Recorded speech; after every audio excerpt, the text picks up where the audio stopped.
অনেক Naruto fan Boruto সিরিজকে পছন্দ করে না, কিন্তু কেন? এর সব থেকে বড় কারণ হলো কিছু পপুলার ক্যারেক্টারকে অনেকটা বেশি উইক দেখিয়েছে। চলো দেখি এমন কিছু ক্যারেক্টার যারা বোরুটোতে আর সেরকম স্ট্রং নেই। সবার প্রথম নাম্বার 5 কোনোহামারু, যে নারুটো স্টুডেন্ট ছিল এবং ছোটবেলা থেকেই নারুটোর মতো তারও ড্রিম ছিল হোকাগে হওয়া। সে এত ছোটবেলাতেই নিজের একার দমেই একটা পেনকে ডিফিট করেছিল, বাট বোরুটোর মধ্যে আর কিছুই করতে পারে না। এরপর নাম্বার 4 কাকাশি।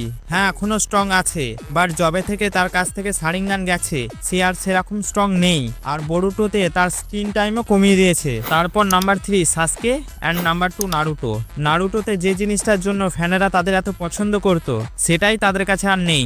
নারুটোর কাছে কুরামা অ্যান্ড সাসকের কাছে রেনেগান। আর লাস্ট নাম্বার 1 মাইট গাই, যাকে Madra the strongest of them all declare করেছিল। সে বোরুটোতে শুধুমাত্র হুইল চেয়ারে বসেই থাকে। হ্যাঁ, আমি মানছি এদের যদি উইক না করতো তাহলে মেন ক্যারেক্টারকে সবাই এটা বলতো। सर ये तो टट्टी है। আর সব থেকে বেকার তো এটা লাগে, যেটার জন্য ভাবছিলাম বোরুটো দেখবো, সেটাই হিনাটা আর সোনাটার কাছে আর নেই। সেটা কি বুঝতেই পেরেছো? কমেন্টে জানিয়ে দাও।